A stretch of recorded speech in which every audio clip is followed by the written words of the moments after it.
Hey, everybody. Welcome back to the Jesse Lee Falls podcast. It's Monday, and just glad to be back with you guys. I told you on the last couple episodes that I'm going to do my best to try to get, 4 or 5 episodes up a week. Um, I had some issues the past 3 days with the movie that I'm making, and it freaked me out for a couple days. I had some issues with my computer. Um, I was in the process of editing, and just for some of you guys who are thinking about doing filmmaking or anything like that, I'm not working with the greatest equipment, but my MacBook it lends itself to give me the tool, just enough tools that I need to do this, to make this movie. And what happened was I was in the storyboard format on my Mac, and I had about an hour and 19 minutes edited. And we're talking about, like, I don't know, thousands of edits, right? So I made the mistake of not basically not exporting it and compressing it into one file after I got to a certain point. And basically, what happened was the program started to clog up on me, I guess. There's just too many edits, something, I don't know. But basically, it wouldn't let me make any more edits, and every time I tried, the program would freeze up on me. And for a Mac, that's, usually they're really solid. So what I did was I was finally able to, after messing with it for like 48 hours, I was able to finally get into the library, the project library. I selected the project, and then I was able to export it. And once I got it into one one file, once I got it compressed, I just reloaded it back into the program, and now I'm firing on all 8 cylinders. So yay! But that's why I didn't put out a podcast episode for the past couple days. But it's Monday, and so here I am. So there's my explanation for all that. Um, so what I wanted to talk about today was I think it was the last episode that I did. I was talking about musicians are existentialists by their nature, and I wanted to kind of explore a little bit more on that. I had used Chat GPT about a year ago, because I wanted to see what Chat GPT would do if I prompted it to give me uh, music marketing advice, I guess, through the eyes of different philosophers. Like, what would different philosophers say about the music industry today? And so the ones that I was doing on the last episode were all pretty much like through the worldview of Kierkegaard. And I had mentioned Nietzsche a little bit, and I've got Nietzsche, some Nietzschean views to share with you about the music industry. And this is a really, I wanted to bring this one up because this one the chapter is called Breaking with the Master. And if you know anything about Nietzsche's background, Nietzsche was, his mentor when he was younger, was Schopenhauer. Schopenhauer, the musician, the composer. And Schopenhauer was also a philosopher. Um, Now, Nietzsche was a student of his, and there were certain aspects of Schopenhauer's worldview that Nietzsche really agreed with.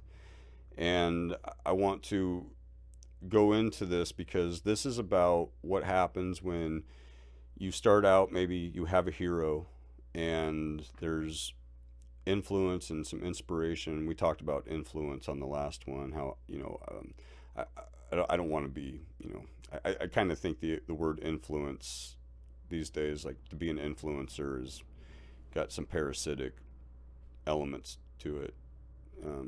I talked about the difference between being an influencer and being an inspirer. And when I read this again, it really resonated with me on the last stuff that I was talking about. And this is also going to get us into an area that I've been wanting to talk about, which is social and the the socio-sexual hierarchy, or also known as the dominance hierarchy, and personality traits.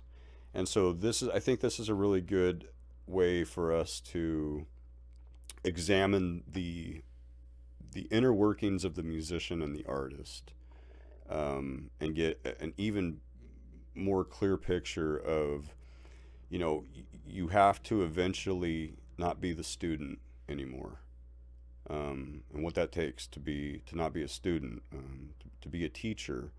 It means you're choosing to be a leader. So, okay, I'm gonna spit this chapter out really quick, and then we're gonna discuss it. So, the name of this chapter is "Breaking with the Master." Nietzsche, Schopenhauer, and the Musician's Revolt. In the early stages of his intellectual life, Friedrich Nietzsche was deeply influenced by Arthur Schopenhauer. He revered him as a philosophical father. His insights into the human will, suffering, and the sublime power of music shaped Nietzsche's early worldview profoundly.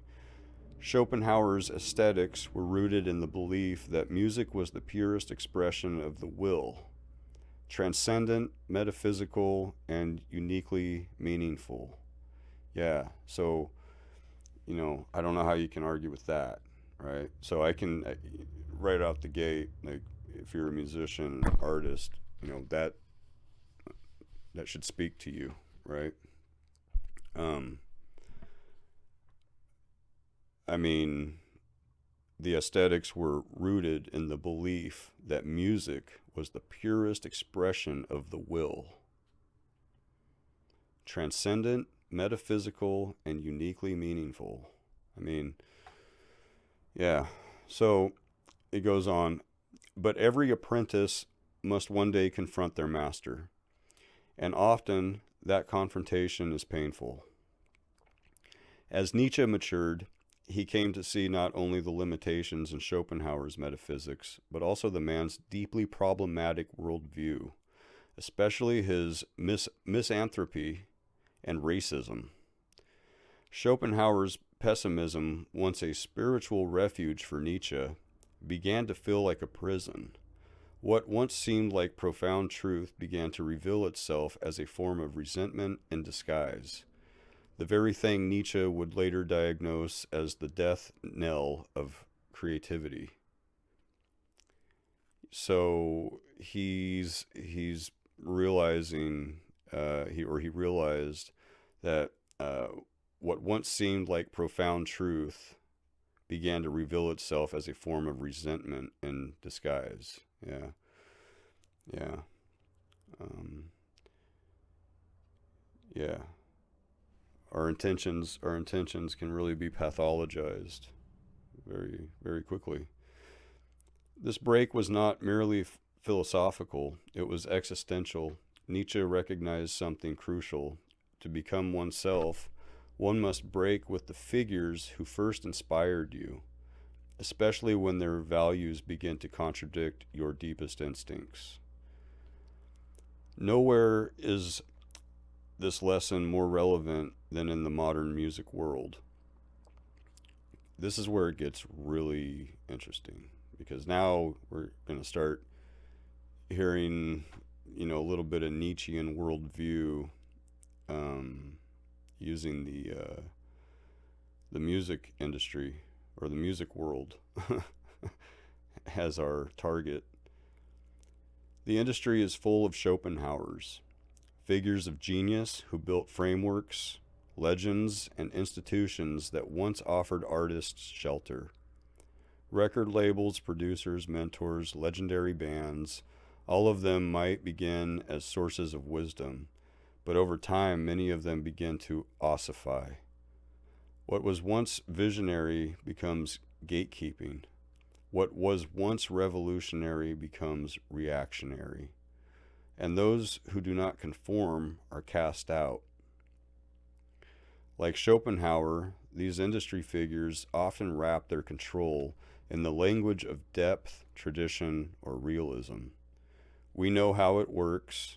This is how it's done. Don't reinvent the wheel. Those are all cliches that, we hear those cliches. I've been guilty of saying some of those cliches to a certain degree. The don't reinvent the wheel kind of thing. I mean, sometimes people think that they're just so damn clever and so creative that they, I don't know. Sometimes you can actually muck up the works. I think that's that balance of chaos and order. I think if your music is too chaotic, then it's just too chaotic, And I think that's the let's not reinvent the wheel. Like, let's value some structure, because without some structure in music, it's not really, I don't know. I guess it's debatable, but we got to be kind of careful about that, right? Because I know I've been guilty of even saying some of those cliches. But beneath their wisdom is often the fear of being surpassed, the bitterness of the disillusioned, and a quiet disdain for the vitality of youth. So, insecurity with competition, so you'll, and I'll dive deeper into this. Let me get through this little section here, and then I'll throw in my 2 cents, I guess. And this is the choice every serious artist must make. Oh, hold on. My bad. I jumped ahead. Nietzsche had to make a terrifying choice: to stay loyal to the master or to strike out into the unknown. He chose the latter, and in doing so, forged a new philosophy.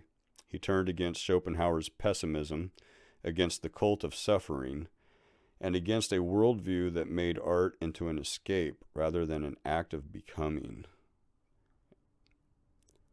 Yeah, see, so right there, he could see that Schopenhauer was pathologizing his art. Why was he creating anything at all? Like, if you're creating from a place of resentment, I think it's just super profound. I mean, here he's the artist who never breaks away becomes an. Let's see. Sorry. Let me go back. He turned against Schopenhauer's pessimism, against the cult of suffering. So the turning away from victimhood. Like, I'm not going to be a victim, right? So that's cool, because that shows some character. And against a worldview that made art into an escape rather than an act of becoming. Yeah. Why are we making anything? Like, hopefully we're making art because there's some sort of growth there. And then when we create something, we don't stop and worship what you've created. You should be on to the next thing. And not really looking back, There's something about nostalgia that can be inhibiting. And I know sometimes I throw out biblical references too, because I just I recognize patterns, but there's a Sodom and Gomorrah motif there. There's something about maturity, and when you choose to grow and move into the right direction, even though there's people that that are holding on to just beliefs that are really holding them back. I mean, if you look at Sodom and Gomorrah, that's what it was. There was a belief structure going on in those cities that went against went against that innate sense of good in humanity, and they started straying too far. And so what happened was, when Lot and his wife left, they were told to not turn around and look back, because once you leave something, if you hold on to the nostalgia, if you hold on to the you know if you value the past too much, if you long for the past too much, what you're doing is you're robbing yourself of maturity and growth, right? So when there's certain things that are going against your better judgment, you're like, hey, that might be a family member or a friend, and they're like, oh, hey, it's okay, but you just know it's like, you got to turn your back, and don't value the nostalgia, because it'll basically turn you into a pillar of salt. I guess that would be the metaphor, right? So this is where Nietzsche, he just realized, hey, look, man, this guy is pathologizing the purest form of what they called the you know through the will of man. Your music and art is, it's they're powerful tools of transcendence, and we need those things for growth, and to hopefully, like, awaken some other people on a maybe awakening people on on the metaphysical side, to have people remember that the world is not just objective. The world has there is subjective value. Music is a perfect example of that. The value is subjective. But the fact that the guy was, Schopenhauer, he could see, it was like, hey, you're pathologizing this, and art and music aren't things to pathologize. You shouldn't. So,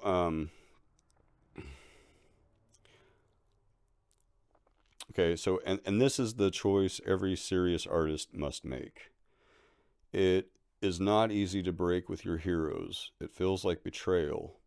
But in truth, it is the highest form of respect, to take what they gave you and go further.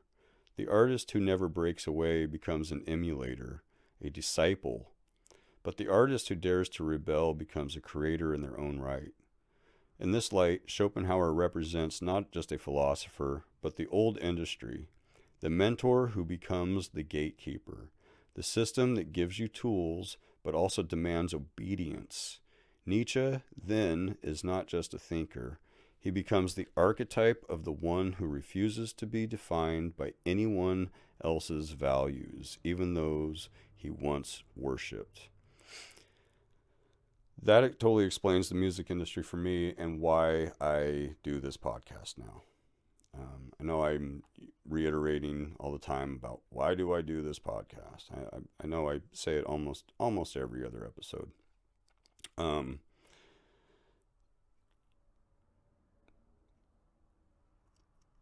But this is a perfect example of, I saw the writings on the wall with the music industry years ago. I also see, and I've seen how people have chased that dream of trying to get that so-called, I'm going to get big, I'm going to get known, I'm going to do huge shows.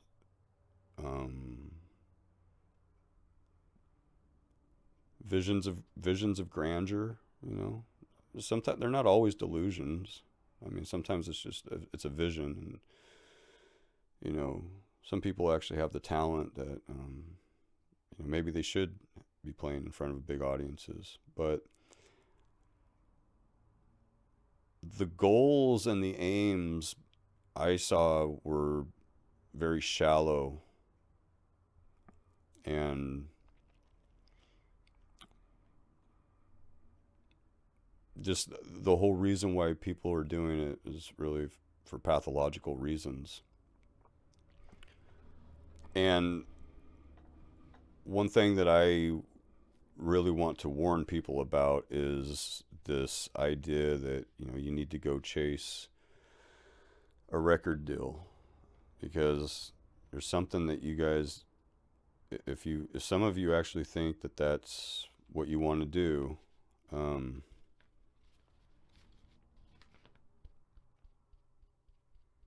if you have ethics or a moral compass or values, or even if you think that at times maybe you're virtuous, you're going to have it'll be impossible for you to get a record deal. If you're somebody who's willing to be like Nietzsche, and you're willing to just go out and stand on your own and not look for validation from a record label, a record producer, you know, if you're not really willing to just approach music and your art like you are the business, that you're the CEO, you're the CEO that's looking after you. There's no external CEO of a record label that cares about you. They're parasites. If they see anything in you, it's because they are looking at the money that they're going to make off of you. And then hopefully you die young so that they can make all of the money off of your art. And if you guys don't think that that's like a real thing, I mean, there's a term for it.